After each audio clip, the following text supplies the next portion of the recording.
Welcome to the third annual Youngstown Press Club Hall of Fame and Scholarship Banquet. I'm Lori Factor, Press Club Board President, and I'm just delighted that you're all here. Our mission is singular: to promote journalism and other communication-related professions in the Mahoning Valley. We are honored to showcase the extraordinary legacy of media in our area by producing this public acknowledgement of distinguished journalism. This iteration, because a lot of you will remember another iteration of the Youngstown Press Club, but this iteration of the Youngstown Press Club is just a youngster at 5 years old. Undoubtedly, there is no lack of deserving and worthy communication professionals and journalists to honor. For those of a certain age, I'll claim part of that too, our evenings might have revolved around the 6 o'clock news from one of 3 television stations. Our parents might have read a daily newspaper, and we certainly had a favorite DJ spinning the tunes of the times. Think about those folks we invited into our lives on a daily basis then, and the impact they made on us and our community. And you can clearly see that this iteration of Youngstown Press Club has a lot to catch up on to appropriately recognize local journalism and communication. Looking at the audience tonight, I see remarkable young professionals who are also making their marks on our community, and so we equally commend you. My request is simple. From now until next year, think about those journalists and communication professionals whose careers encourage acknowledgement. And when you see a call for nominations, please nominate someone, because that's how this works. We take a look and we see who is worthy of recognition. So keep that in mind. Tonight's event took months of planning and organization, and I want to recognize Joanne Kalerick, who worked diligently with the Stambaugh Auditorium staff to make tonight's event a reality. Let's have another round of applause for the food and the setup and our Stambaugh friends.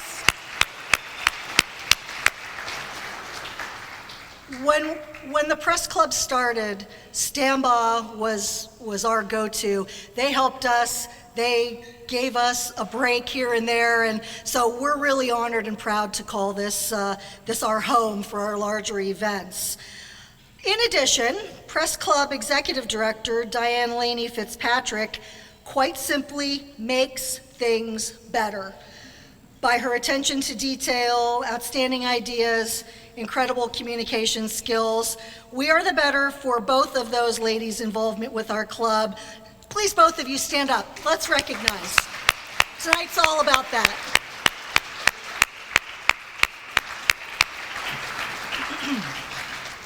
Wrapping up, if you've ever served on a committee, then you'll know in most cases the work is long, sometimes tedious, sometimes difficult, but almost always rewarding.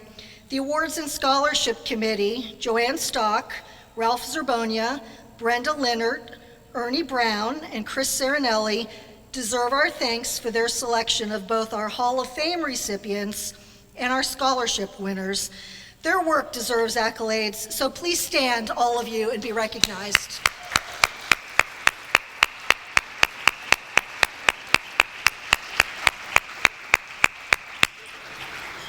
So my next task is to introduce someone who is no stranger to the Press Club, retired regional editor for The Vindicator and 2022 Hall of Fame recipient Ernie Brown, who has graciously agreed to serve as our MC tonight. Enjoy the rest of the evening, and please help me welcome Ernie to the podium.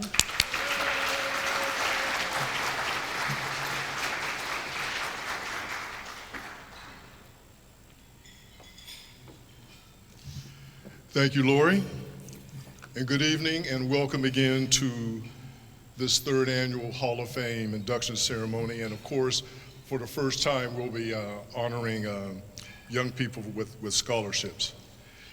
Now, I am not really accustomed to being an MC, so I got some information from my friend George Nilsson, who has been the MC in the past, and he said, well, Ernie, I usually end up telling a joke. Nobody laughs at it, but nobody's going to remember this in a couple of days, so I said, I'll tell a joke then. Now, some of you may have heard this joke. My wife has. It's a clean joke, but if you've heard the joke, just bear with me. There's a little boy named Billy. He came to his mom one day and he says, Mom, how old are you? Mother looked at Billy and she said, son, you don't ask women their age. You just don't. Billy said, okay. He said, well, Mom, how much do you weigh? And she says, no, you never ask a woman how much she weighs. So Billy said, okay. So he said, Mom, why did you and Dad get a divorce? And she said, woo. She says, son, you're only 9. When you get a little bit older, I'll tell you everything about that. So Billy was kind of frustrated, so he went outside to play with his friend Johnny, and after they got finished playing, he says, hey, Johnny, I asked my mom how old she was and how much she weighed, and I really want to know why they got a divorce. Johnny said, man, look, this is what you do. You go get her driver's license and we'll answer all of your questions. Billy got excited. He says, I can't wait. So, when his mother was taking a shower, and guess what Billy did? Billy went rummaging through Mom's purse, a no-no, but he went and he got the information and he saw it. So Mom comes out of the shower, she gets dressed, and Billy is downstairs with a big grin on his face. He says, Mom, I know how old you are. You're 30. Mother looked at him. He says, and Mom, I know how much you weigh.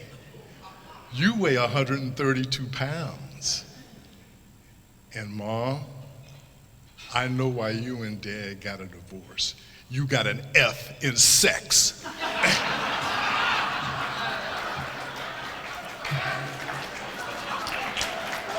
So that is my joke as your MC for the evening. Again, we want to welcome everyone who has come near and far to honor our honorees today.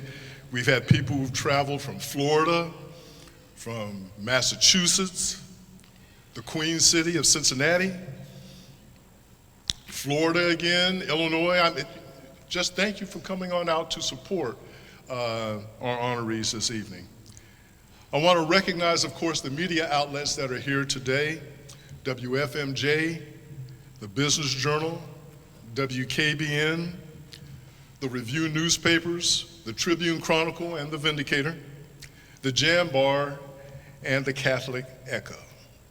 We also want to acknowledge our communications professionals.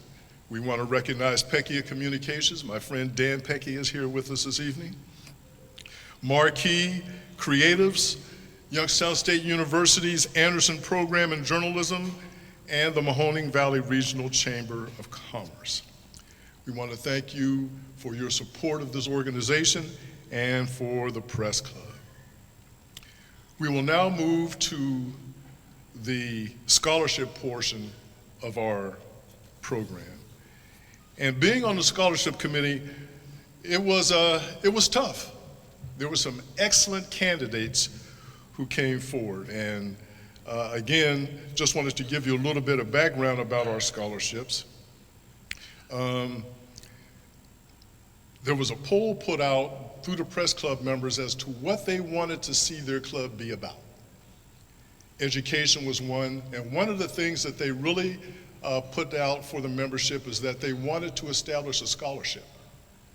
And so we said, that's a great idea. Now, where we're going to get the money from the scholarships is another story, but that's what we wanted to do. And the press club members and our corporate sponsors came through. Our scholarships are funded by club membership dues, proceeds from club events like this, and donations from individuals and the club's corporate sponsors. So we were able to put that together, and later you will hear a plea to continue this program of giving so that we can fund scholarships for our young people. We want our young people to be about the business of learning what true journalism and communication is all about. We have people out here posing as reporters, posing as some people who want to get the facts out, and they don't get the facts. They get their facts out, but not necessarily the facts that tell the true and the complete story. And so we applaud Youngstown State University for their program. I'm a graduate of Ohio State University's journalism program. We have people here who went to the Ohio University Scripps Howard's School of Journalism. This is what we want to promote here in the Mahoning Valley. So the scholarship program is very important, and we hope that you will be a part of that. And now I would like to introduce to you our 2023 scholarship winners. And our first one goes to Hannah Worley. Hannah is a junior enrolled at Youngstown State University's Sokolov Honors Program and is a double major in journalism and communication with a minor in English. I have a minor in English. All right, Hannah. She is a communications and the assistant copy editor at the Stambaugh. She participates in the Presidential Residence Housing Leaders Program, the Student Diversity, Equity, and Inclusion Board, and the Commencement Committee. Worley has published articles through the Stambaugh, the YSU News Center, and the Business Journal. In addition, several of her articles written for the YSU News Center have been published by local news outlets such as WKBN and Mahoning Matters. So with that, congratulations, Hannah. Please come up.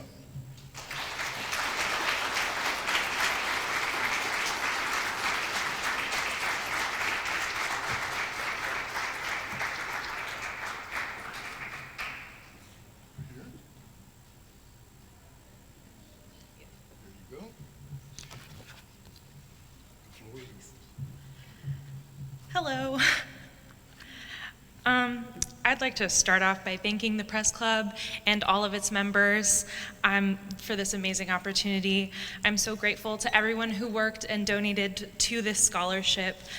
I look forward to working with and learning from all of you as I continue through college and into my career. I'd also like to give a quick shout out to my parents, who are my first examples for success and who taught me how to reach for every opportunity that I find. Lastly, I just want to say thank you to the people at YSU, my professors and my peers, my boss, who have guided me and encouraged me to get to this point. I'm so honored to be here. Thank you all. Good night.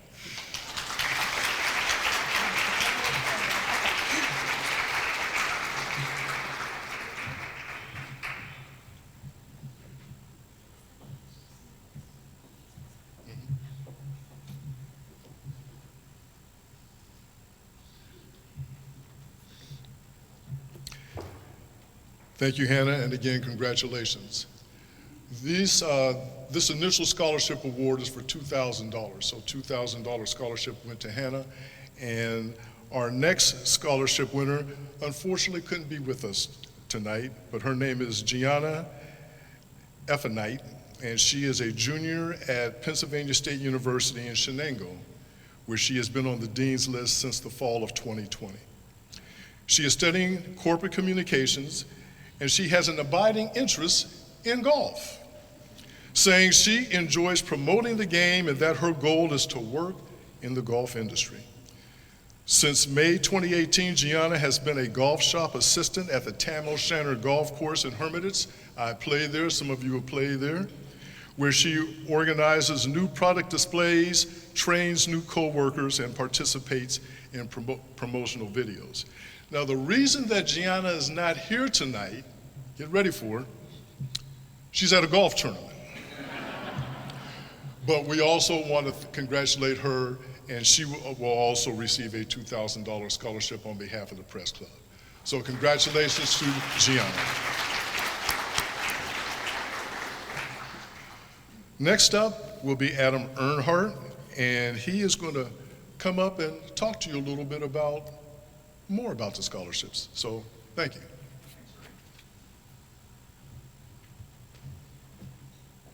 Yeah, look, y'all, I'm not sure why they asked me to do this.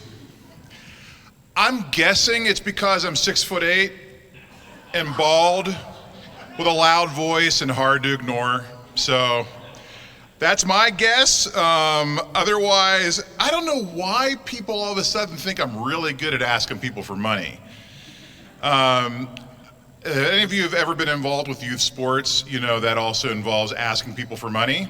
I've become very good at that for some reason. I don't know what it is about people wanting to give money to kids, but this is the same thing, kind of. Okay, we'll get to that. All right, so, yeah, this is the part of the evening where we ask you for money.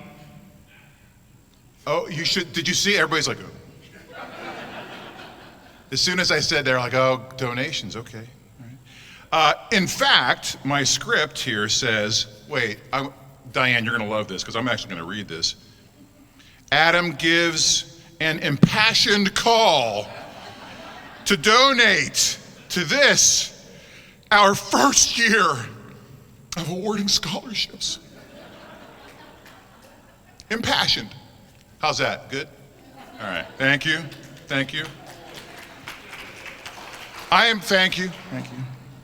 I am to implore the attendees to donate.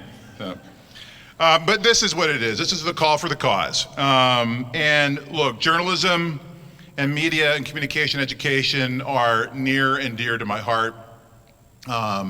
This is a different year for me. I am actually teaching one of the first classes at YSU. This is a brand new class at YSU. It's Communication Studies 1500.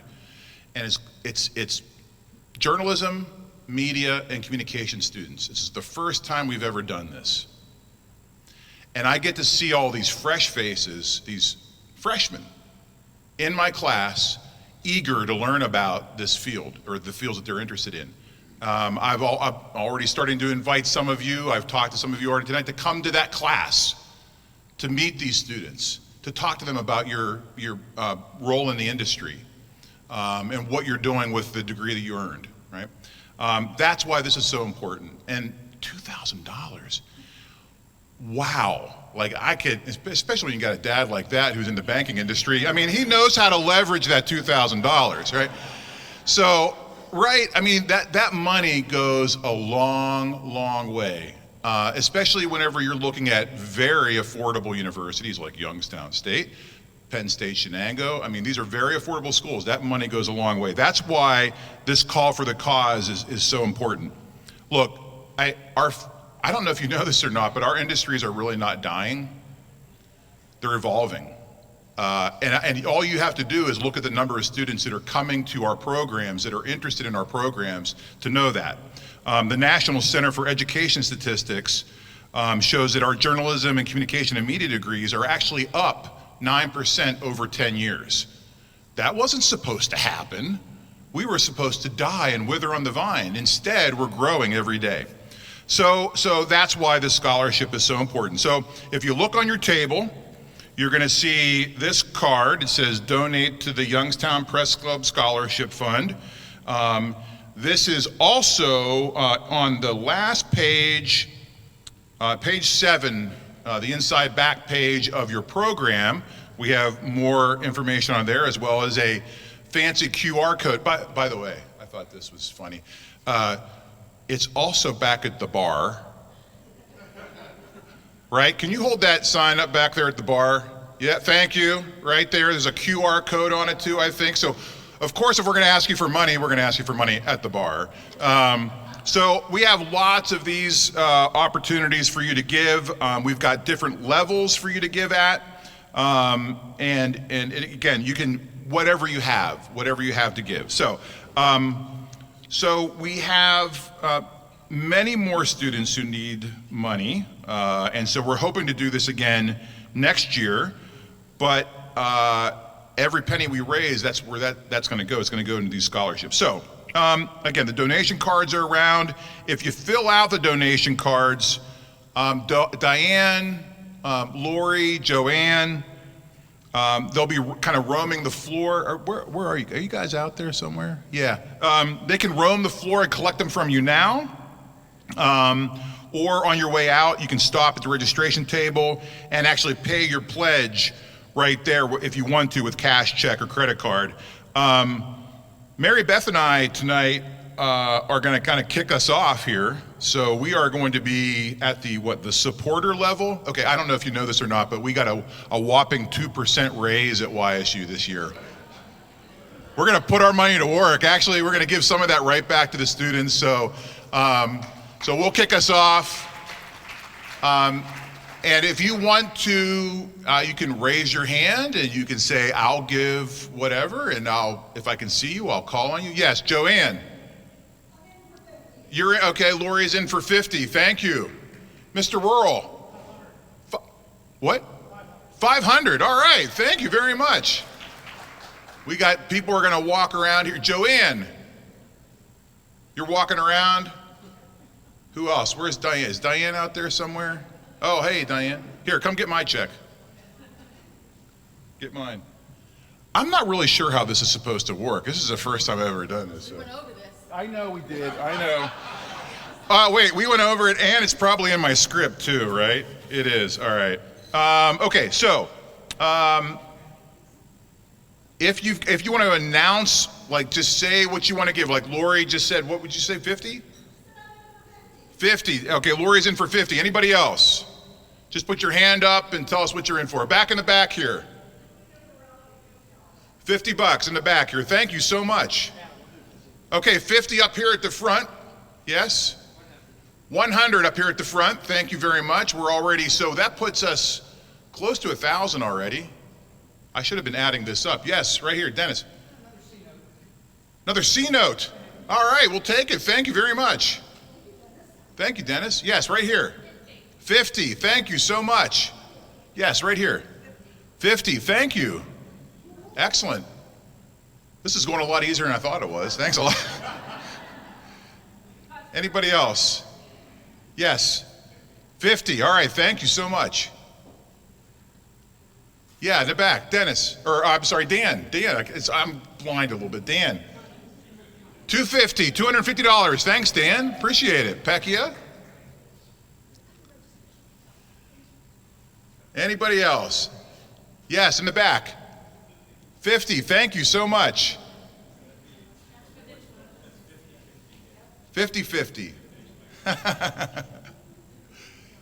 Anybody else? Yeah. Yes. Oh, yeah. I mean, it's, oh, yeah, thank you. Right here. Yes? Yeah. 100. Thank you so much. All right. Joanne, right here. In front here. All right. We'll say going once. Going twice. Sold. I think that's easily, we probably got $1,500 towards a scholarship, or not, probably more than that. Thank you so much. So again, thank you for your generosity. If you're unable to donate tonight, don't worry about that. There's lots of opportunities to give throughout the year. In fact, if you look at our events that we're going to be hosting, there will be opportunities there as well. And there's extra cards available. If you have friends who you think might want to give to, please let us know. Thanks, everybody.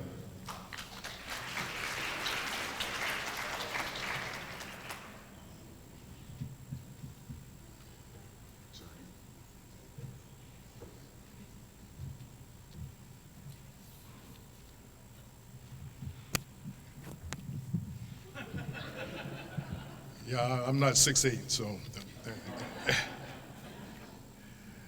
We're now going to call to the stage Diane Laney Fitzpatrick and Drew Zahosky. Okay.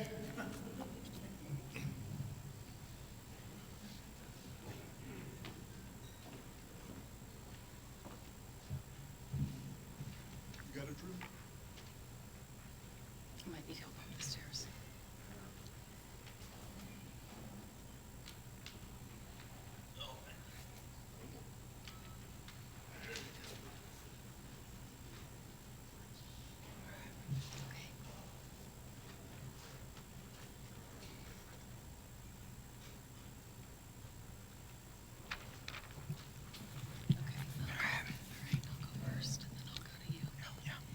Good evening. I'm Diane Laney Fitzpatrick, and I'm here with Drew Zahoski to present the Youngstown Press Club Medal of Merit to Mary Beth Earnhardt.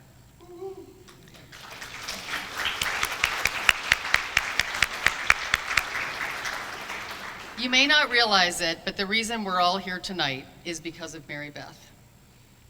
5 years ago, it was Mary Beth who took it upon herself to reestablish the press club after years of dormancy.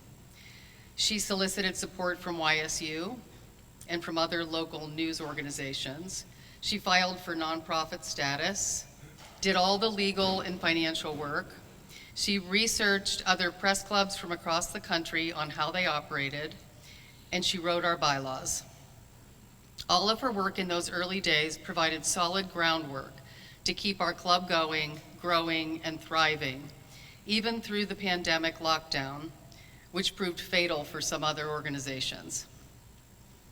I speak for all members of the Youngstown Press Club when I say thank you, Mary Beth, for all that you've done and for all that you do. And now, here to present Mary Beth with the Medal of Merit is Drew Zahoski. All right, one note before we start. This message from Madison Trommler. Derek called. He wants to know where you keep the Pepsi. All right, good evening, ladies and gentlemen. Wait a minute. This moves. Good evening, ladies and gentlemen. Throughout our academic lives, we all have our favorite teachers and favorite professors. For me, Mary Beth Earnhardt is at the top of the list. How could it be anybody else? When I came to YSU 13 years ago as a freshman, I saw her name in my email inbox. When the time came to finally take one of her courses, I knew that I was in for the best classroom experience I'd ever had. She's been an absolute icon on YSU's journalism program. It's because of MB that I joined the Jambar sports staff in 2014, and I spent the last 3 years of my college career there. It's because of MB and of the Jambar that I'm a successful sports writer 9 years later. I'm sorry, I'm trying to do this without falling. I never imagined that she'd become a true friend and my second mom all these years later. Ladies and gentlemen, please welcome Mary Beth Earnhardt.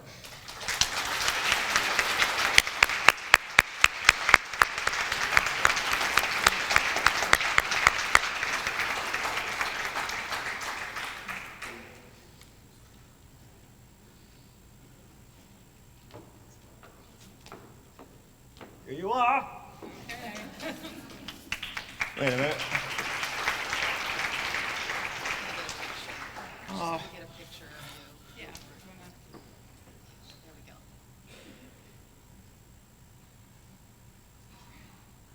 Okay.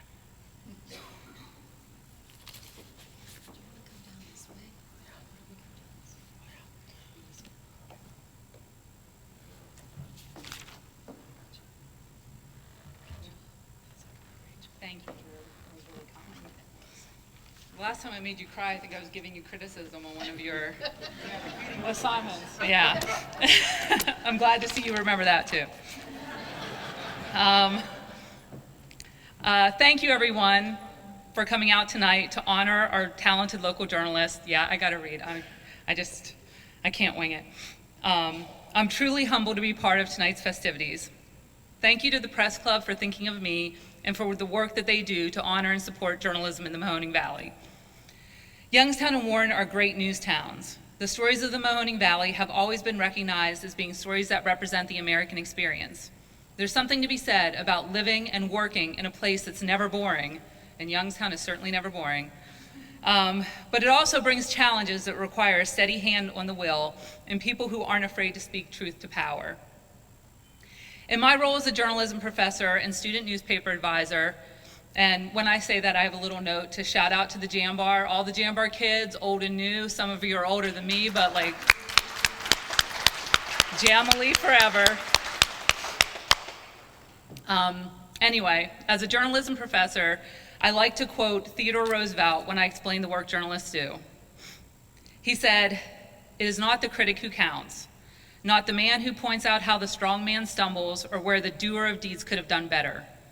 The credit belongs to the man who's actually in the arena, whose face is marred by dust and sweat and blood, who strives valiantly, who errs and comes up short again and again, because there is no effort without error or shortcoming, but who knows the great enthusiasms, the great devotions, who spends himself in a worthy cause, who at the best knows, in the end, the triumph of high achievement, and who at the worst, if he falls, at least he fails while daring greatly, so that his place shall never be with those cold and timid souls who knew neither victory nor defeat." And it might just be because it's Youngstown that I picked that, like, we're battling kind of quote, but I never really analyzed myself on that, but maybe later. After I share the quote with the students, I tell them that they will sometimes come up short. Journalism is a public act. It's an ongoing act. It takes great effort and includes both boring mundanity and great achievement. It's not something for those cold and timid souls. It's for those who dare greatly. There are a lot of critics out there, but they don't really matter. Tonight is special because it's about those of you who get up every day and tell the stories of this wonderful place. I appreciate you, and I'm honored to contribute to this community. Thank you to my family. My husband, Adam, just hit you up for money, so sorry about that.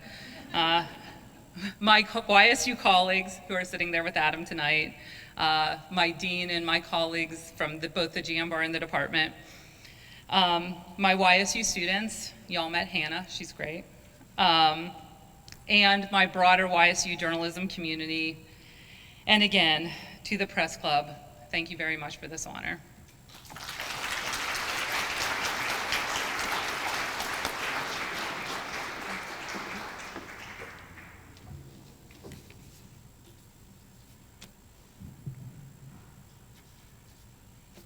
And now we will begin recognizing our honorees for 2023. A year ago I stood in this very spot as I was selected to be put into the Hall of Fame. And it still resonates with me because I was selected by my peers. And that means a lot to me. The Youngstown Press Club established the Hall of Fame to celebrate members of our local communication, media, and advertising community who have had long and distinguished careers. Nominees for the Hall of Fame must have a minimum of 20 years professional media experience, including journalism, public relations, advertising, and/or writing, and must have made notable contributions in the Mahoning Valley media markets. And so, in 2021, we placed into the Hall of Fame Bob Black posthumously, news anchor at WKBN 27 as well as WFMJ TV 21. We enshrined Stan Boney, longtime local broadcaster, weatherman, and news person. And we honored Ralph Zerbonia, entrepreneur and founder of the Youngstown Publishing Company, and he was the first publisher of the Business Journal. In 2022, Tom Holden and Pete Gabriel were put in posthumously. Tom, of course, longtime 27 news anchor. Pete Gabriel, 26-year radio career and the creator of the Mahoning Valley's annual St. Patrick's Day Parade. Andrea Wood, former WYTV investigative reporter, anchor, and president of the Youngstown Publishing Company and publisher of the Business Journal, and me.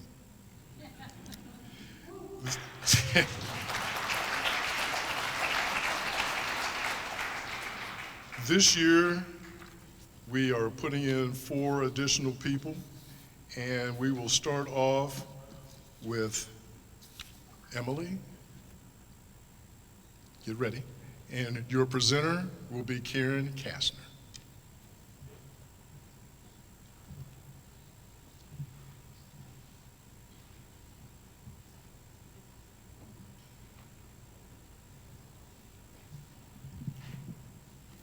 Diane Laney Fitzpatrick warned me to be brief, so I'm going to be brief. Emily Webster is my Renaissance woman. She is a professional of long standing, a newspaper reporter, copy editor, public relations professional. She's done it all. I remember when I was at the Vindicator years ago, somebody assigned me to write a review of an operetta. I did not know anything about this subject. And everybody said to me, well, Emily will know. Go to Emily, she'll know. And she did. She knew all about the operetta. She knew about the characters. She explained it to me. And she's just been there for me for so many things all my life. She has worked hard all of her life. She's still a working journalist. She works for online for a newspaper in Virginia. She's still writing books. She writes novels. She writes historical books. She's so accomplished otherwise as well. She is a noted horsewoman in those circles. I remember going to dinner with her and Janie S. Jenkins, who was a columnist at the Vindicator. And they knew so much about horses that I just sort of sat there and took it all in at the Boulevard Tavern, the old Boulevard Tavern. She also rescues dogs. She, in addition to her professional life, she has a rich personal life. She has been a wonderful wife, mother, sister, grandmother, and she's certainly a wonderful friend to me. She's a wonderful homemaker. She's a wonderful cook. She makes the best chicken francais I ever ate in my life. She's a wonderful seamstress. She made her dress for tonight. She renovated a house on Wick Avenue. She's a wonderful person. She's my Renaissance woman, and my life has been enriched knowing her. And I also have one thing to say. I find this odd. She has a knitting machine at her house. Who has a knitting machine at their house? Emily Webster.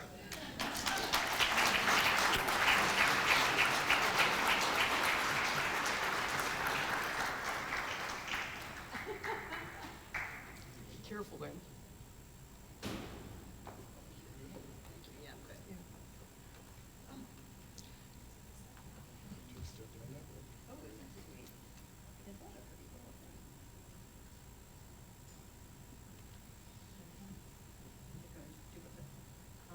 I'm going to take it back to the table.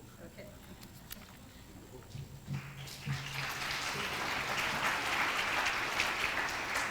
Thank you, Karen. This is so weird. You spend your whole life writing stories about other people, and then they want you to talk about yourself. I got no training at this, but I'm going to give it a shot. And by the way, I do have a marvelous knitting machine that I don't have time to use. A couple of years ago, I got a phone call. I could barely understand him, but he was saying, "My name is Earl Cole. I run a weekly newspaper in far southwest Virginia in the coal fields. I got your contact number from your LinkedIn account." Before I could tell him that LinkedIn account was about 25 years old, he said the magic words that have kept me in this business long past the time to let go. He said, "I need you." When I left the Vindicator after 17 years, which still remain the most glorious of my career, and after an abortive attempt at publishing my own weekly, I had determined that I was going to do freelance work and keep a part-time job. And that lasted about a year when Bill Hawkins called me. He'd gone back to the Tribune as its executive editor. "I need you," he said. And off I went to the Tribune. Through 3 owners and about a decade at the Trib, I went from feature writer and columnist to Metro Desk as something that they called the relevance editor, to the copy desk, and finally, when Thompson Newspapers bought the paper and decided they wanted to go into Mahoning County, I went down as executive editor of the Town Crier Weeklies. And that lasted a few years until I officially retired. I don't think 6 months had passed before I got a call from USA Today. The copy chief on the Life desk pronounced those 3 words. "I need you," he said. The paper was transitioning into a new computer system, and they needed experienced help on their copy desks. So off I went. I went there as a contract employee. And that really was the assignment that showed me that both from their perspective and from mine, I was nowhere ready to retire. I still had a lot to offer. We found it out. God, I could tell you stories. I was there on the day the Columbine shootings happened. I was not ready to retire. I think I was the only one in the city room that knew how to get to Dulles Airport to get the corporate jet to get out to Colorado. Interesting. And before my time was up there, I got a call from Vic Rubenstein, who said, "Hey, if I'd known you were willing to work, I'd have hired you. I need you." So off I went with him for more than a decade, trying to bring journalism services to the marketing field. A lot of you are doing that successfully, but Vic didn't have a journalism background. Got interesting at times. And then Vic died. And now, truly, I thought, surely I can stop. But then came that phone call from Virginia. I wanted to make sure I understood what he was saying because I couldn't really understand him. I can understand a drawl. This was not a drawl. This was Old English dialect, really old. It was unintelligible to me, but I managed to decipher that he wanted me to come work for him. He told me his newspaper was strong and well received. He had managed to hire a guy with dual talents, a fantastic designer and a great news editor as well. Hired him away from the Beckley, West Virginia newspaper. And as a result, he had a beautiful newspaper. So he wondered if I was interested in relocating to the coal fields of Appalachia. I don't think so. Okay, he said then. How about if I go to the meetings and record them and then you transcribe them? Well, that sounded doable, so I said, okay, we'll try it. So pretty soon I got the first one of those recordings in my email. If I thought it was hard to understand Earl and his drawl, imagine how it would be to listen to 7 county supervisors in a meeting that you can't see, all talking over each other in the same Old English dialect. I thought this is not going to last. But amazing to me, it has. I have come to understand these people not only linguistically, but culturally. I divide them into 3 groups. A small number of them are wealthy. Would you believe this? This is classic coal country, Virginia, one road through the mountains, okay? But there's wealthy people there, and of course they got wealthy because they sold their land to the coal companies. And they enjoy their wealth by sharing it with their community, a lot of them. Then there's a great larger middle group, what we would call the middle class. They're the workers. They work for the coal companies at union wages, and so they have surprisingly comfortable lifestyles, at least until they die of black lung. And then there's the meat of the issue. the last bunch, these are the mountain folk of Virginia. These are the people of legend, stereotype. They are wonderful. They live back in the hollers, and I swear to God, they were born with a Bible in one hand and a gun in the other. Okay, and you don't take either one off them. Their experience may be limited, and that's probably being kind. But they are the source of some of the best stuff I've written in a long time. A lot of them are felons, of course. So as soon as they're sent to prison, the first thing they do is they head off to the library to find out what went wrong in their trial. And you know, let's be honest about this. Most of them have had public defenders. And so, of course, something's gone wrong in their trial, because we all know, although we never say it, that it's not polite for the public defender to beat the prosecutor in a trial. But these guys go to the library and they find out why. So they get out, they go home, and they call me. We have already had the pleasure of teaching one local judge what the poisonous fruit of the poisonous tree can do to a verdict. It's going to cost that county a lot of money for this man's 5 years in prison on a bad arrest. This little county, I'm going to try to shape it. This county is shaped like this. On this side of the county line is Kentucky, on this side is West Virginia, and the state line goes along the top of a mountain. Sometimes the state line is a road, sometimes it's a driveway, and sometimes it's just there. And somehow, law enforcement can get lazy about that. We're not letting them do that anymore. These people have taught me so much I didn't know. From the first weeks on a news beat, I began to learn the two things that have sustained me for years. One of them is you can have all the facts on a subject in one hand at one time and never be anywhere near the truth. And the other one is that there, but for the grace of God, go I. What the people in Virginia have taught me is that life isn't fair and we shouldn't expect it to be.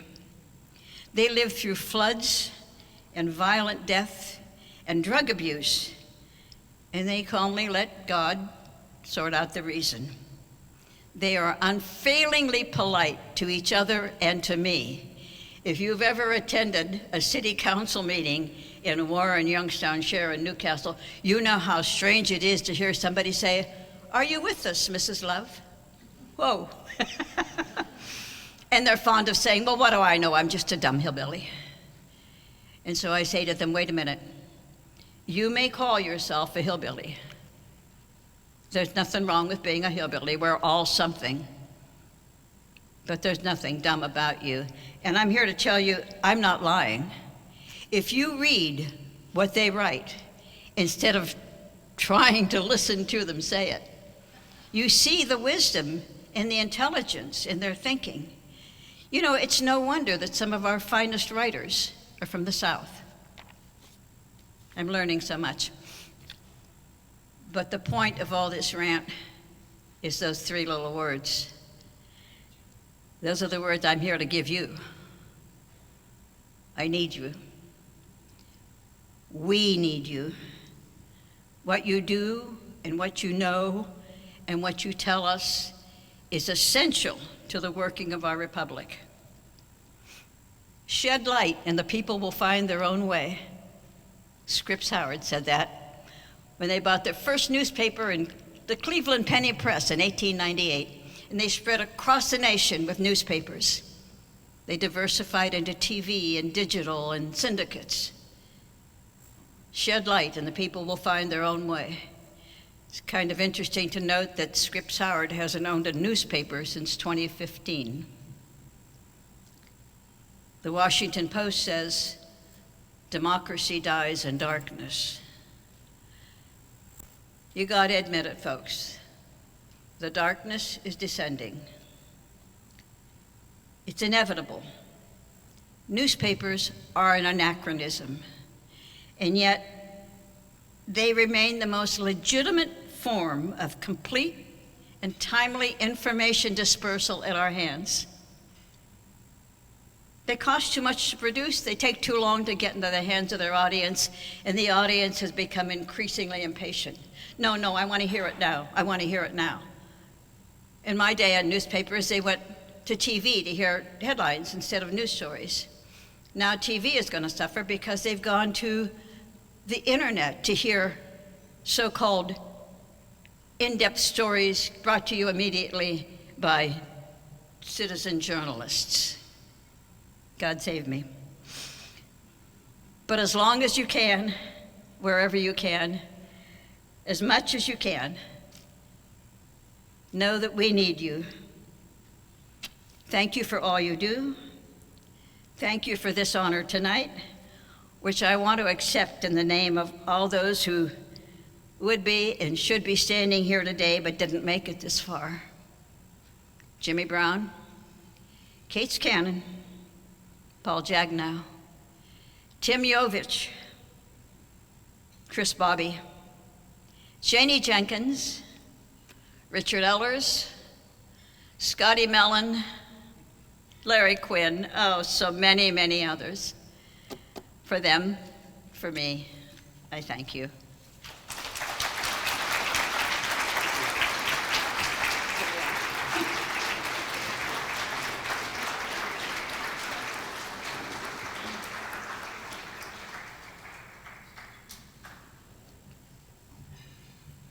Thank you, Emily. Our next presenter will be Tim Fitzpatrick, and he will introduce our next Hall of Fame inductee, my friend, my former city editor, Mr. Dennis Mangan. Thank you, Ernie. Congratulations. That was so terrific. Good evening, everybody. I'm Tim Fitzpatrick, husband of the previously mentioned Diane Laney Fitzpatrick, and she may have told me to hurry it up, but I rarely listen. To say that Dennis Mangan had a big footprint at the Vindicator would be a remarkable understatement. Dennis spent 41 years in the Vindicator's newsroom. He ran the Trumbull desk at a time when it was locked into a daily competition with the Tribune Chronicle.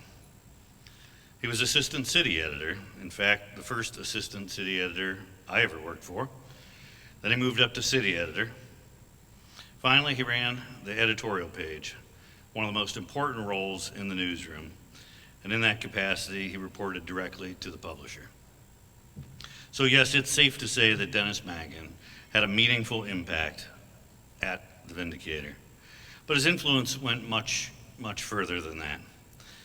I'm sure that many of you are familiar with the poem about the pebble that is dropped in the water. Drop a pebble in the water, just a splash, and it is gone. But there's 100 ripples circling on and on and on. Like that pebble, Dennis's impact went beyond the walls of the Vindicator newsroom. For example, he influenced newsrooms in the Cleveland area, in part because of the lessons he imparted to Mary Ellen Crowley Huskin, who moved on to the PD from the Vindy and is now copy editor for the nonprofit news organization Signal Cleveland. Mary Ellen's here with us tonight. Dennis had an impact on the Akron Beacon Journal, in part because of the lessons that he imparted to Mary Beth Nord Breckenridge, who joined that paper after her time at the Vindy. Mary Beth wanted to be here tonight, but was unable to join us due to a conflict. She sends her best, Dennis. Dennis influenced the communication of associations and nonprofits in the Chicago area, in part because of those lessons they imparted to Ellen Sullivan, another Vindicator alum who's here with us tonight. And speaking for myself, Dennis was supportive of me very early in my career when I was trying to be bold with my writing. For example, he encouraged me to take risks with my leads. One of my more memorable Vindicator leads went like this. It was a Saturday night on the town, but there would be no dining, no dancing, not for Sergeant Ken Senaram of the Youngstown Police Department. That's a real lead. Okay, Dennis wasn't perfect, and in retrospect, he should have killed that particular lead. But thank you for your support, Dennis. As for myself, I went on to run corporate communications and marketing departments across the country, and so those ripples from Dennis's influence continued on from coast to coast. Beyond his mentorship of reporters and communicators, during his 25 years overseeing the Vindicator's editorial page, Dennis interviewed hundreds of candidates for public office. To be honest, it was tedious work, and he has allowed that it was often his least exciting and maybe least loved work. I would submit that it was his most important and influential work, because as a result of his efforts, and as a result of those Vindicator endorsements, some number of better candidates were elected to office and were able to do a better job for the people of the Mahoning Valley. How many ripples came from that? It's impossible to know. But we do know that we're grateful for Dennis's commitment to the Vindicator, to the profession, and to the community. And with that, I'm pleased to have had the opportunity to nominate Dennis and to introduce him to you now as a member of the newest class of the Youngstown Press Club Hall of Fame.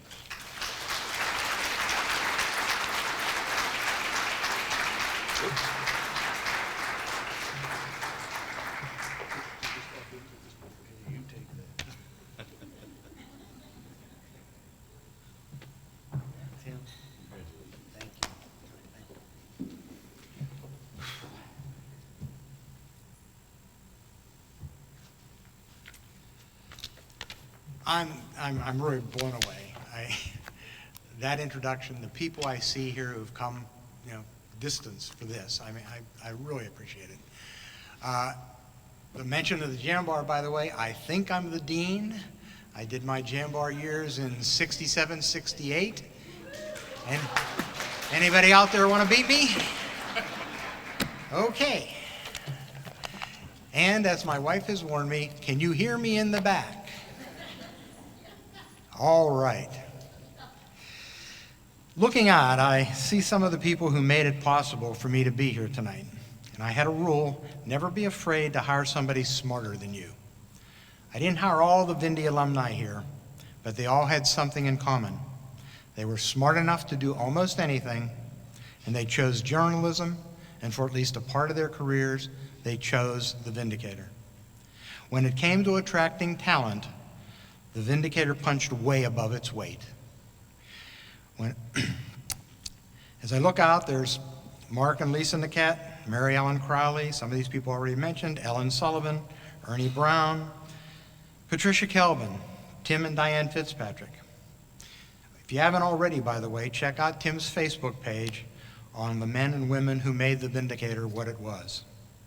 I see other of my contemporaries, Karen Kastner, Emily Webster Love, Tom Williams, Bob Yosei, Dan Pecchia, Mike Braun, Robert McFerrin, Jordan Cohen, Tony Paglia. And I think we can feel the indomitable spirit of Ann Preslomsky and our friend Tim Yovich. Tim Fitzpatrick is tired of hearing this story, but he made me a better manager.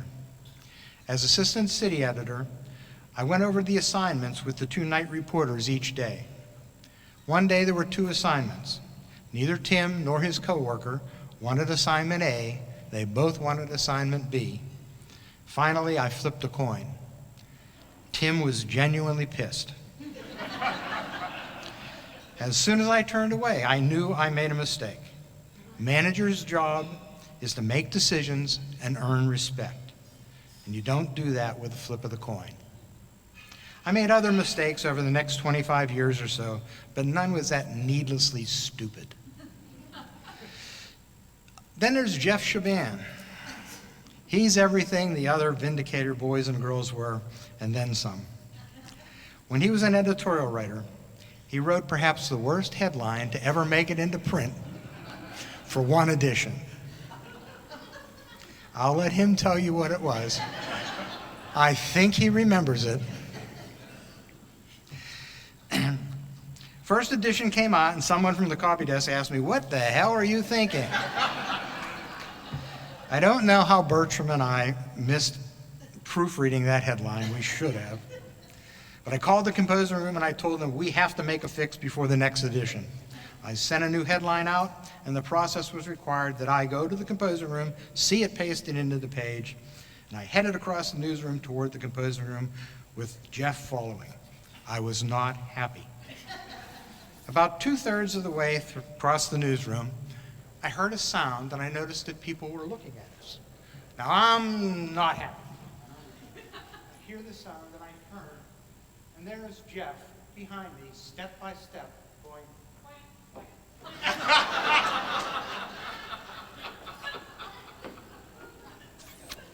I did not see it as a mother duck duckling moment.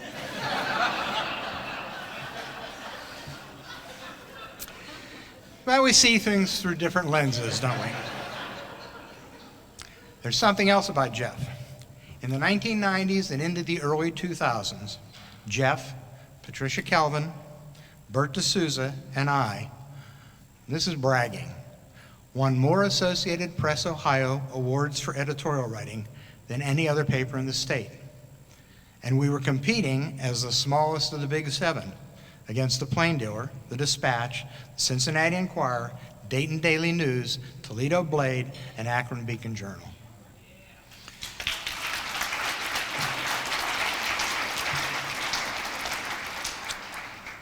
We did it by working at our craft. I'm not going to quote any of our work, but I'll give you a historic example. Frank Cobb wrote this sentence in the New York World in support of women's suffrage in 1915. "There is nothing that can be said to deprive a woman of her right to vote that could not equally be said to take the vote from a man." One sentence, he makes his case and he challenges his readers to prove him wrong. I don't know exactly what an influencer does these days, but that's what an editorial writer does. There's an adage, no one said on his deathbed, "I wish I had spent more time at the office." But sometimes when I think about the Vindicator, I think maybe if I'd have spent more time at the office, I could have made a difference. Then reality dawns. I could have lived at Vindicator Square. This table, we could have established a commune and stayed at Vindicator Square. And we might have changed the fate of the paper by weeks or months. The Vindicator was a newspaper at a time when the very idea of what constitutes news was under attack by cable broadcasts, the internet, and other emerging media. It was a standalone, family-owned, general circulation newspaper serving a shrinking demographic in an economically challenged market. It had no chain whose sister publications could help it over a hump, no access to the economics of scale that are part of a chain, shared reporting, editing, sharing a press. We stood alone and fought the good fight until it was over. I retired in 2013. Had I stayed another 6 years until August 23, 2019, all I would have gotten was what everyone else who loved the Vindicator got, heartbreak. But I'd do it again. I took my first big step toward being a reporter by getting kicked out of St. George School in Pittsburgh at the end of my sophomore year. I wasn't asked to leave for any dramatic offense. I had become an irritant. To be fair, the nuns started it. In 10th grade English class, we read a story about two boys who made a bet. Could the one get up early enough to serve Easter Sunday Mass? And what did they bet, the wager? The loser would say a rosary for the winner. 10th freaking grade? 2 years later, I was at Carrick High School, where my homeroom teacher also taught advanced English. He took me under his wing, maybe because he noticed that the new kid went to the back of the room and grabbed a book out of his little library, while the other kids tended to put their heads down and sleep. That was 1963, by the way, and there were books in the back of room 204 that aren't in libraries or schools today. That teacher, Richard Price, saw to it that I was in his advanced class my senior year. In 2 years, I went from reading about boys betting on a rosary to sitting in class while B.J. McLaughlin reading from Henry Miller. Could have been Tropic of Cancer, could have been Tropic of Capricorn. There's a Seinfeld for that. She read a passage containing the F word. B.J. didn't mince the word, and no one in the class was shocked. No one flinched, no one snickered, because if you had drawn the long straw and you were in Dick Price's English class, you didn't waste time on silliness. You were there to read authors of whom you'd never heard, to write, to think, to explore. We didn't just read the racy stuff, Miller or D.H. Lawrence. We were reading James Baldwin, Somerset Maugham, Rachel Carson. Carson in 1964, the year after she wrote Silent Spring, before she was an environmental icon. We also studied the post-impressionists, and no one's parents filed a complaint over their kids seeing Paul Gauguin's topless paintings.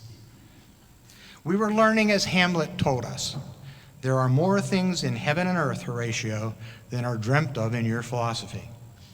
We were learning to ask questions, not a bad skill for a reporter. When I arrived at the Vindicator in 1971, it had 5 one-person bureaus in 4 counties. My first assignment was swingman. Sharon on Monday, Niles on Tuesday, off on Wednesday, Salem on Thursday, Newcastle on Friday, and Warren on Saturday so Emily could have a day off. The merry-go-round was probably my second best educational experience. You know, that was just over 50 years ago.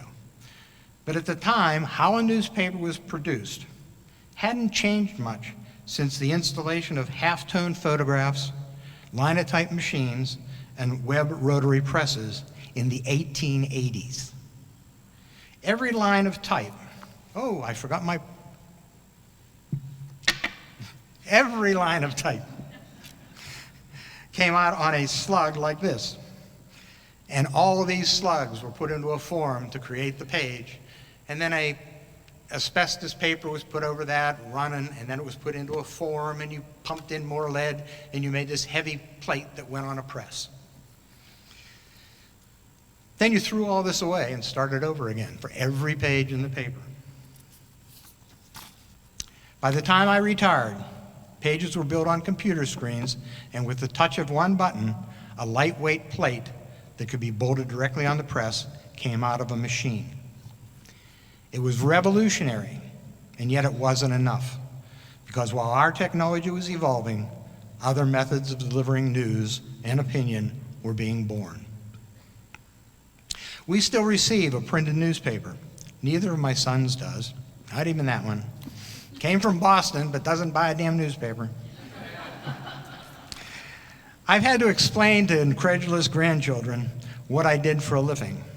Their other grandfather was a dentist. That they get. A newspaper man? I can't speak to the level of free thought. Nope. I've come to accept that how news and opinion are going to be delivered will change in ways I can't imagine.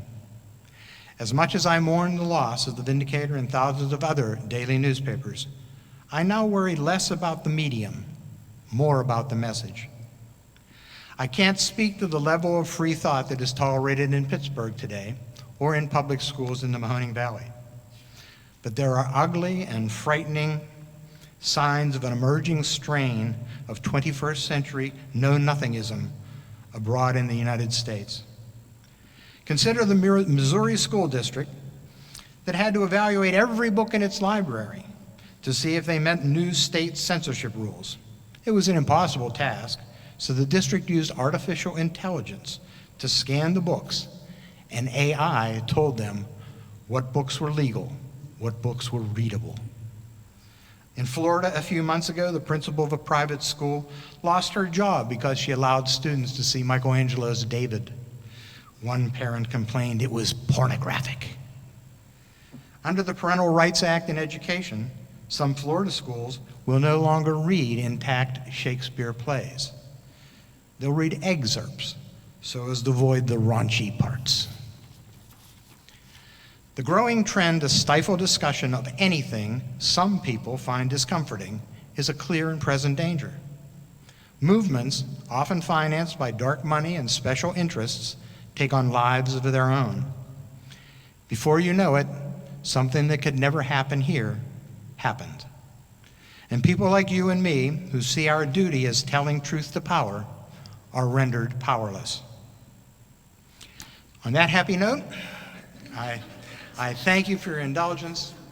I sincerely thank everyone at the Youngstown Press Club that had anything to do with this night for me. I can't say how much I appreciate you guys who have come out for this, and keep on keeping on. Thank you.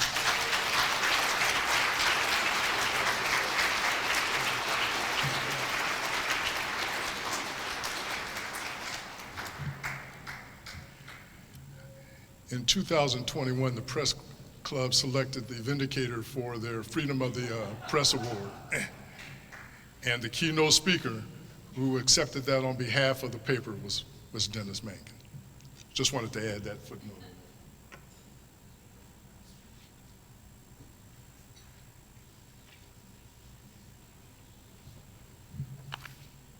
Our next honoree is the late Anastasia Nemeny-Przlomski.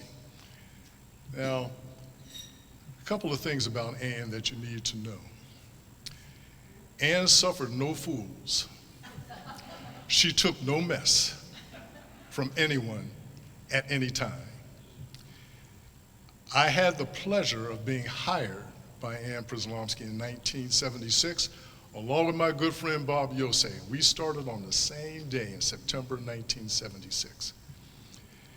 She called me and she said, "You got the job, be here at this time, and we'll explain more about what you're going to do." I said, okay. So we fast forward to 1979, and the Vindicator was changing their beats. Now, the Vindicator had several beats at that time. You had your courthouse beat, your city hall beat, you had your police beat, and then of course you had your religion beat, education. We had several people assigned to that. Well, the powers that be, including Ann, who is now the managing editor, decided that it was a time for a change on the police beat and at the courthouse. So Jack Gates, who was the police reporter for 135 years, he was going to be replaced by Tim Yovich, the late Tim Yovich. And Bill Gibson, who was the courthouse and county reporter for 154 years, was going to be replaced by me. So Annie called us into the office. She talked to Tim first, and then she talked to me, and she says, "Look, Bill Gibson is a legend, but we don't want legends. We want somebody who is going to be able to do the job that this paper expects you to do," with a cigarette hanging out like this and an ash about this big that never failed. To this day, I still don't know how that happened. Ann's career spanned 46 years from 1942 to 1998. But the newspaper was a lifetime love for her. The daughter of Ernest and Nemo Nemeny, longtime Vindicator and industrial and politics editor, Przlomski was a frequent newsroom visitor as a child, recalling, "I was practically born at the newspaper." And after her retirement in 1988, Ann continued to be a frequent visitor to the newspaper, often bearing clips that she had marked up with corrections. She came to my desk one day and says, "Hey, Ernie." I said, "Okay, Ann." Okay. During her career, she was the first woman to serve as assistant city editor of the Vindicator, the first woman to serve as city editor of the Vindicator, and the first woman to serve as managing editor of the Vindicator. As a woman in what was still largely a man's world, Ann was tough as nails, but she engendered deep respect for her commitment to accuracy, fairness, and to her community. Sadly, she is no longer with us, but her great niece is with us today to accept the award. So at this time, I would call Kara Beaumont to come to the stage and accept the award for Ann Przyslomski.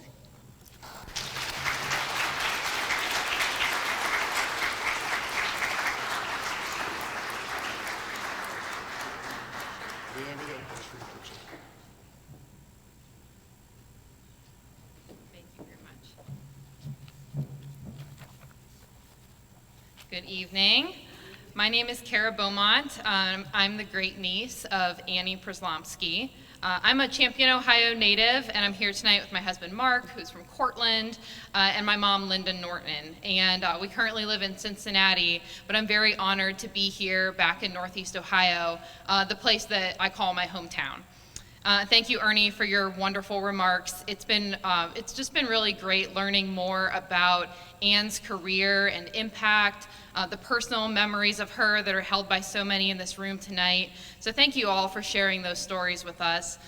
So much of our lives are carried out in our professional careers, and much of it is a mystery to our families. So it's been a really very meaningful experience to demystify her life at the Vindicator and learn more about who she was as a leader and a coworker. I also want to thank Diane and Tim for finding us. The power of social media, it's good for something, right? Because, I'm married, my last name is different, so they had to do a little bit of internet sleuthing to track us down, but I really appreciate that so that we could be here tonight. Ann passed away when I was 9 years old, but I have core memories of her and the amazing life that she led, and I'm going to share just a couple of them with you tonight. Aunt Ann, as she was known in our family, and was just as many of you would describe her, tough but warm. I have a memory of her at Christmas in the late 90s. I was probably 6 or 7 years old. My cousins and I were doing what kids do. We were ripping into presents and playing with our new treasures. And I can recall a moment where I opened a gift and quickly moved on to the next one. And Ann leaned over to me as a child and firmly but kindly told me to always be grateful for everything that I have. It's a core memory that in that moment frightened me a little bit as a child, but as an adult, I think of it so often.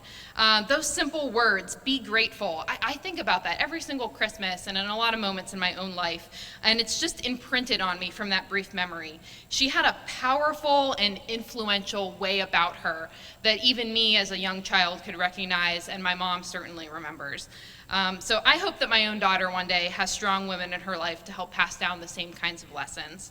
After Ann passed away in 2001, my parents, Larry and Linda Norton, they spent many weeks after work helping sort through and pack away her things in her apartment. My mom would pick me up after school. We would make a pit stop at Home Depot and buy many boxes and bubble wrap, and we would head to her apartment and begin packing. What should have taken just a few days, right, it was a very small apartment, turned into many, many weeks that we still joke about in our family. It should not have taken that long because that experience was like stepping into a time portal.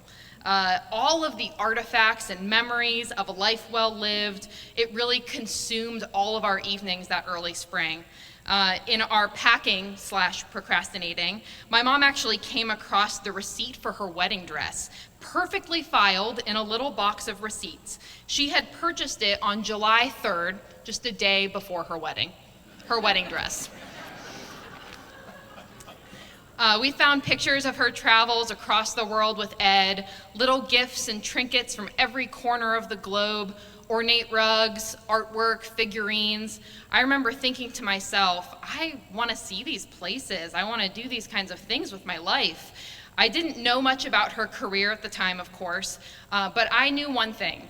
She was amazing. It just instantly, like, just looking at all of her things from her really interesting, cool life, you know, to me as just a kid, that's what I knew about her from that experience. And up until that moment, I don't think I could really visualize a life full of wonder and travel until I had the opportunity to see Anne's life through her possessions. So one of the things that we acquired from Aunt Anne was a bag of ladies' golf clubs. In high school, I took up golfing my freshman year, and her clubs were actually the first set that I ever took a swing with, because no parent is going to go out and buy their kid brand new golf clubs when you haven't even tried it yet. So hers were actually the first golf clubs that I ever used. So I meticulously went through that golf bag, which was perfectly organized, and I pulled out a little red plaid coin purse. And it actually had her business card inside of it with a few golf tees. And to this day, I cannot explain to you what compelled me to keep her business card, but I did. In high school, it sat in my desk drawer, and I would read it line by line. Anne N. Preslomsky, managing editor. I thought about how my dad had told me that Anne was the first female editor at the Vindicator, and I wondered what made her the first. As I went off to college, it stayed in my desk in Champion, Ohio. I went, and then when the time came for me to move into my first apartment in 2013, it came with me. And then when I started my first career, I assure you, I did not have a desk when I first started. But as soon as I did, I brought it in with me, and it was one of the first personal items that I put in my cubicle wall. And it's traveled with me to every desk that I've sat at for the past 10 years. In a way, I think Anne watched over me as I learned many important lessons as a business professional. As I've worked, started a family, and figured out who I want to be in this world, the meaning of that business card grew deeper and deeper for me. Anne was an example of integrity, which we all know is so important in journalism and marketing now more than ever. She was the spirit of truth-telling and getting the facts straight. She was detail-oriented, catching every typo and mistake, no matter how many times you may have proofed your work. She was kind and very generous. And most importantly, to me and many women in this room, she was breaking barriers, being the first, taking risks and paving a path for many of us to climb, speak up, and have an impact. The inspiration she has provided to me is a debt that I cannot pay to Anne, and this is her business card. In closing, I'm filled with pride to be able to accept this award on her behalf, getting to know some of you, hearing the wonderful stories about her career and life. It has been such a personally fulfilling experience for me and my family. We thank you so much for acknowledging Anne with this Hall of Fame award. Thank you.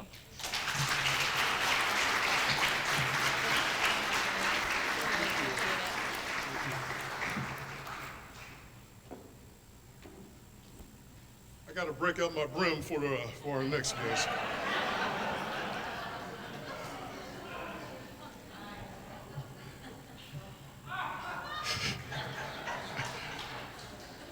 Our next honoree, known for his stylish brims, but also known for his excellent journalism, is Jerry Ricciuti, and his presenter will be Nadine Grimley.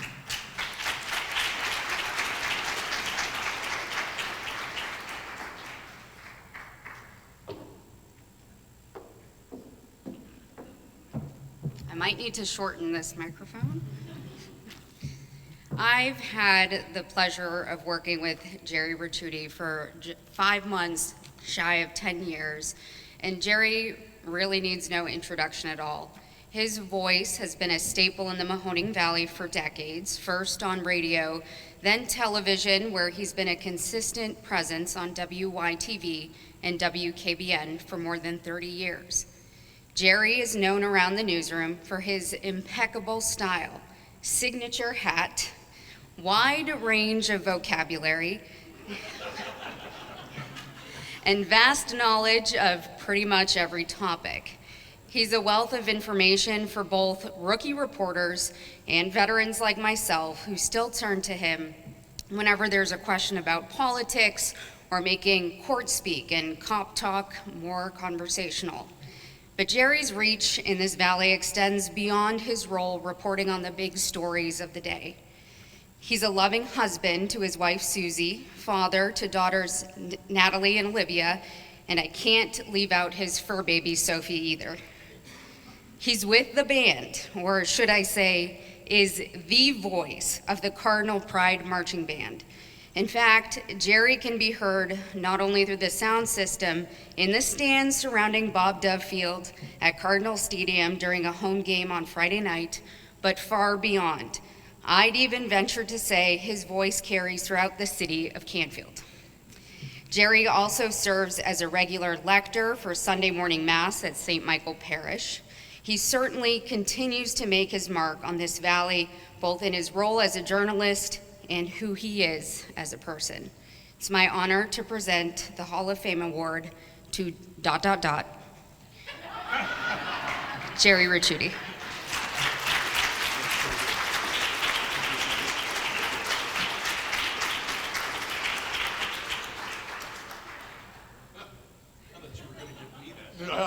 I thought you did. Don't drop it.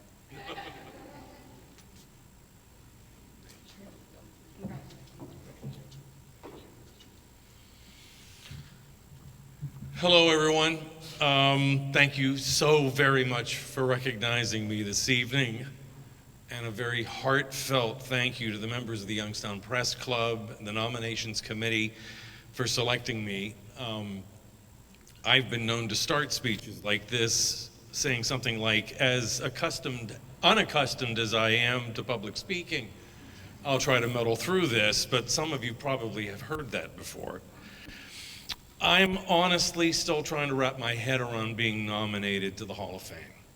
To be in the company of people such as those we're honoring this evening, as well as names like Tom Holden, Ernie Brown, my WKBN colleague Stambaugh, Pete Gabriel, who I've known for many, many years, my fellow Penn Staters, Bob Black and Andrea Wood, who's here tonight. That's all pretty heady stuff. But at the same time, I'm still working. I gotta go to work tomorrow. I'm still standing here. And there are so many others who have gone before us and walk alongside us today, Nick Rich, who would all be very worthy of nominations as well.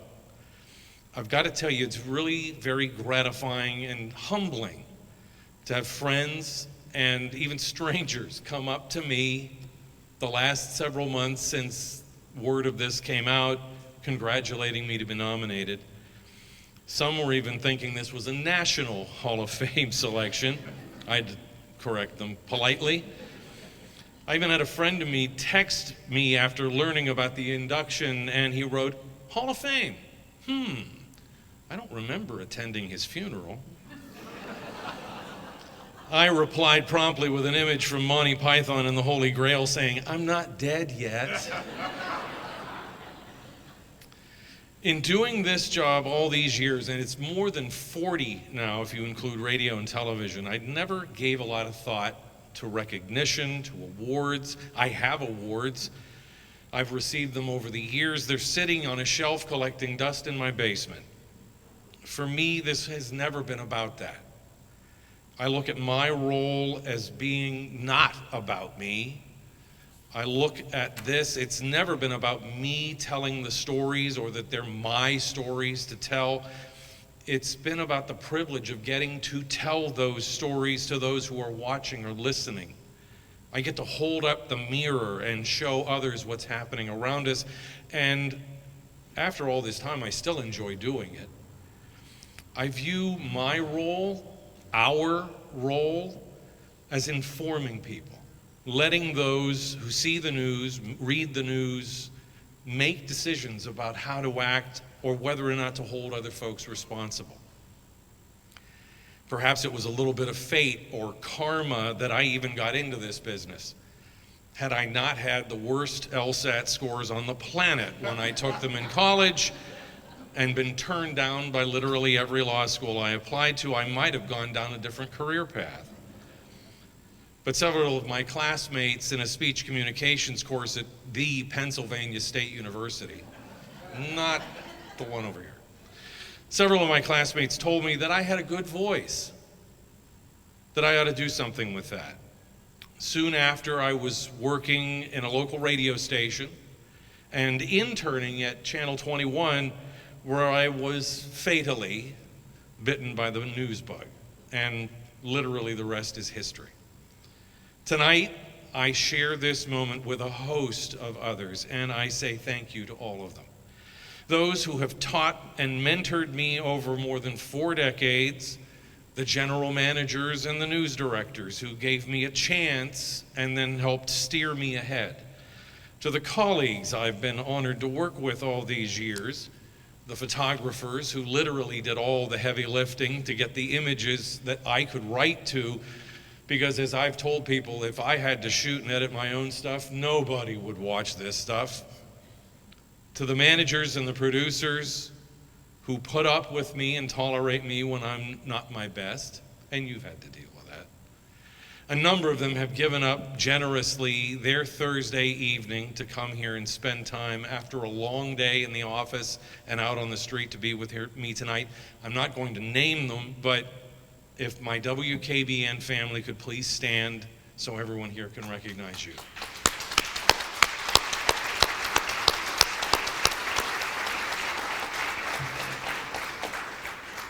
I also want to thank all the contacts and the sources and the friends who I have covered over all these years. They put their faith and their trust in me to tell their stories accurately, honestly, and fairly. And quite honestly, they make my job a lot easier because they actually answer my calls and my texts to tell me what's going on. Without every single one of you, I would be just another nobody from nowhere. Thank you, Jimmy Buffett.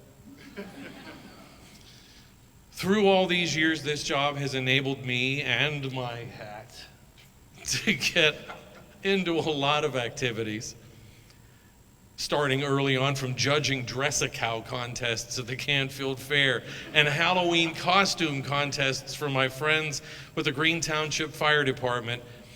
It has, as Nadine just said, allowed me to become the voice of the Canfield bands a dozen years ago. One night, a former director of ours said he had heard from another school's director who told him, "You have Jerry Ricciuti? You have everything." It has allowed me to interview presidential candidates, John Kerry, Barack Obama, Hillary Clinton, John McCain. I got to throw questions at former President Trump when he was in East Palestine, and he answered me. The same with Transportation Secretary Pete Buttigieg, at the expense of my photographer's hearing, because I was standing right behind him and yelled several times until he looked at me and answered, and then that made the network news that night.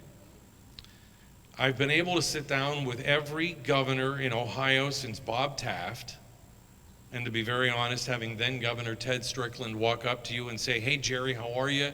doesn't stink. And of course, there were all those memorable on-air chats with Congressman Jim Traficant. Just one example, one of his last election nights, and I was interviewing him live at the old Mahoning County Country Club. The operable word here is live. As we're wrapping up, Traficant looks down at me because he's taller than I am and says, "What a nice interview that was. It's too bad your fly was open the whole time."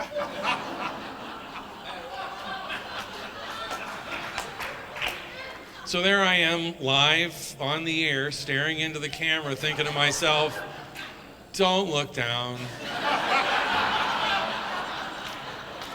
It's fine, just keep going, don't look down.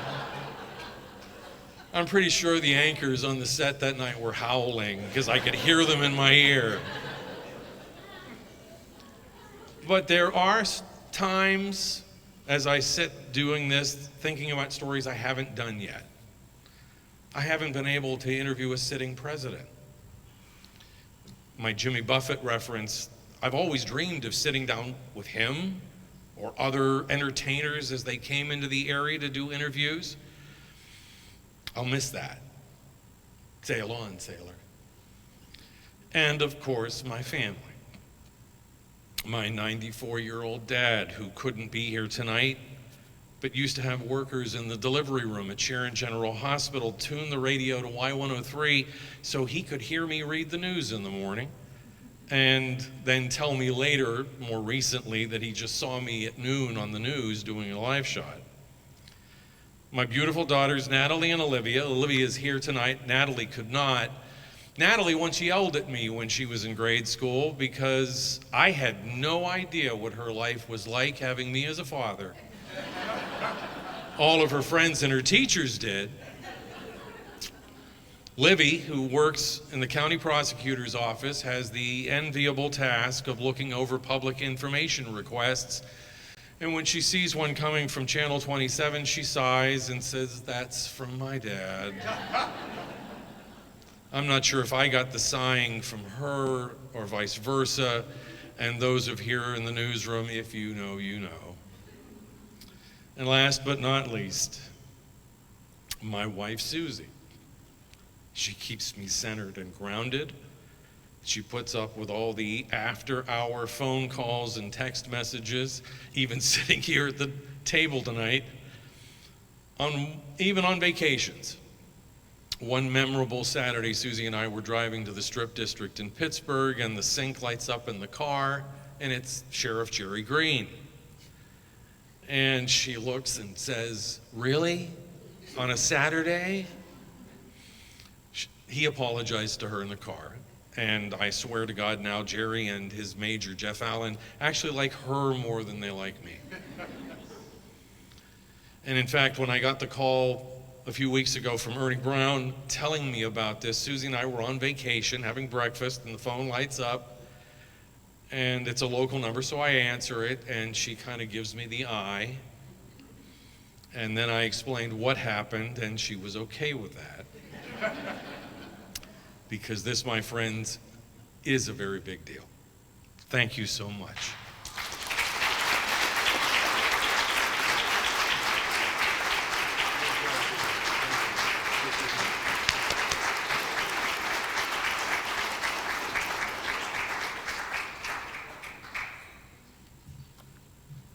Guess what? We're done. Again, we want to thank all of our sponsors, particularly Farmers National Bank, which is our silver sponsor, and of course, all of you who have come near and far to honor our honorees today. The Press Club thanks you. Stambaugh Auditorium, we love you. Thank you for your hospitality. And everybody enjoy their night. Good evening, and again, congratulations to the 2023 Hall of Fame class. Good night.